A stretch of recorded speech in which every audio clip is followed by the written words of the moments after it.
ध्वनि तथा वर्ण। गाड़ी करती छुक छुक छुक, धुआं उड़ाती फुक फुक फुक, छुक छुक करती भागती जाती, सीसी सीटी खूब बजाती। बच्चों, ऊपरी दी गई कविता में आए रंगीन शब्दों पर ध्यान दीजिए। आप देख सकते हैं कि ये सभी शब्द विभिन्न ध्वनियों के मेल से बने हैं। जैसे छुक शब्द छ जमा उ जमा क जमा अ ध्वनियों के मेल से बना है। ध्वनियों को लिखकर व्यक्त करने के लिए कुछ लिखित चिन्ह बना लिए जाते हैं, जिन्हें वर्ण कहते हैं। ध्वनियों के प्रकार। ध्वनियां दो प्रकार की होती हैं। ध्वनि, स्वर, व्यंजन। स्वर जिन ध्वनियों के उच्चारण में वायु बिना किसी रुकावट के मुख से बाहर निकलती है, वे स्वर हैं। जैसे अ, आ, इ, ई, उ, री, ए, ओ, औ। स्वरों के प्रकार। संस्कृत से प्राप्त या परंपरागत स्वर अ, आ, इ, ई, उ, री, ए, ओ, औ। इनमें 4 ह्रस्व स्वर हैं। अ, इ, उ, री तथा 7 दीर्घ स्वर हैं। आ, ई, उ, ए, ओ, औ। नव विकसित स्वर।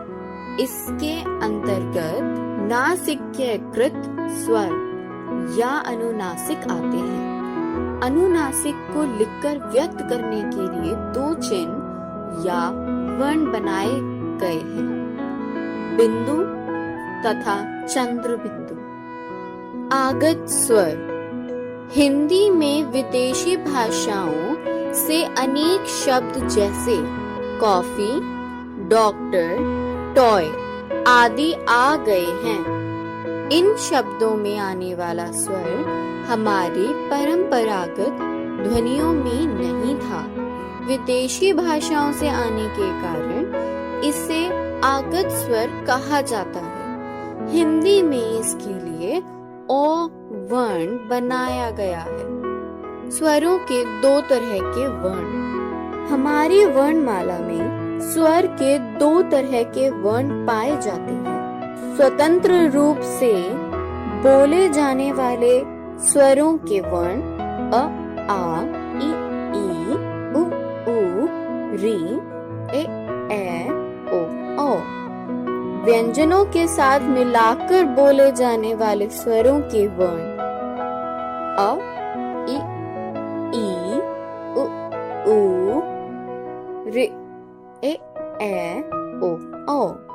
व्यंजनों के साथ मिलाकर बोले जाने वाले स्वरों के वर्णों को ही मात्रा चिन्ह कहा गया है। क्योंकि अ स्वर हिंदी के प्रत्येक व्यंजन में मिला हुआ है, अतः अ स्वर ध्वनि के लिए अलग से कोई मात्रा चिन्ह नहीं बनाया गया है। व्यंजन जिन ध्वनियों के उच्चारण में होंठ अथवा जीभ द्वारा मुख से बाहर निकलने वाली वायु के रास्ते में मुख के विभिन्न स्थानों पर रुकावट उत्पन्न की जाती है, वे व्यंजन कहलाते हैं। व्यंजनों के प्रकार। स्वरों की ही भांति हिंदी में 3 तरह के व्यंजन पाए जाते हैं।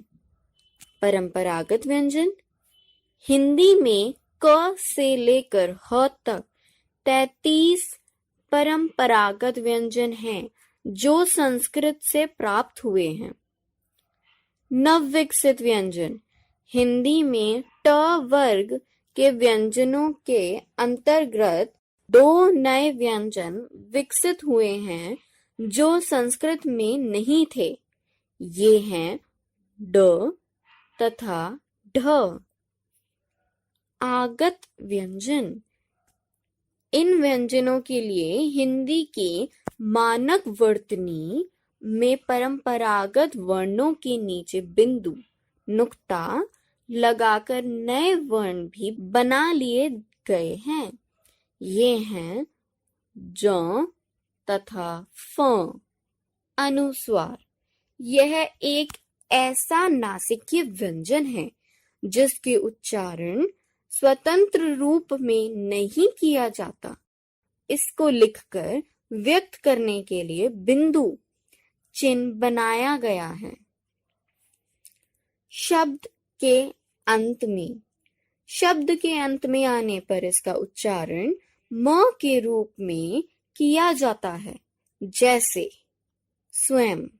शब्द के बीच में क वर्ग के समस्त व्यंजनों के पहले इसका उच्चारण ड के रूप में, च वर्ग के व्यंजनों के पहले इया के रूप में, ट वर्ग के व्यंजनों के पहले ड़ के रूप में, त वर्ग के व्यंजनों के पहले न के रूप में तथा प वर्ग के व्यंजनों के पहले म के रूप में किया जाता है। हिंदी में वर्णमाला में विसर्ग को भी अ स्वर के साथ अह के रूप में लिखकर दिखाया जाता है।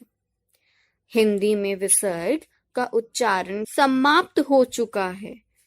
इसे भी अब ह के रूप में ही बोला जाता है, जैसे स्वतः, अतः, प्रातः, प्रयाह आदि।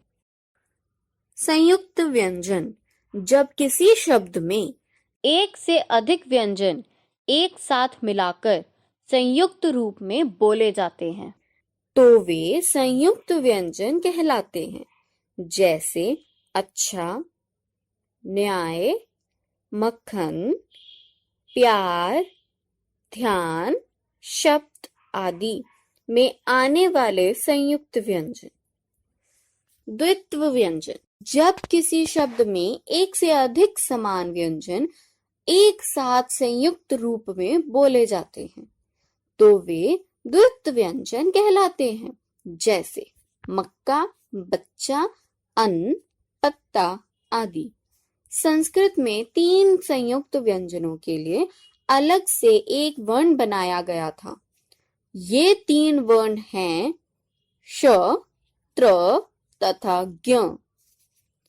श, क जमा श, रक्षा, भिक्षा, यज्ञ, कक्षा आदि।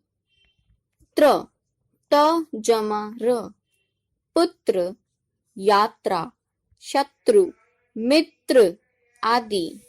ज्ञ, ज जमा इय, विज्ञान, आज्ञा, प्रतिज्ञा, यज्ञ आदि। र व्यंजन के संयुक्त रूप र जमा स्वर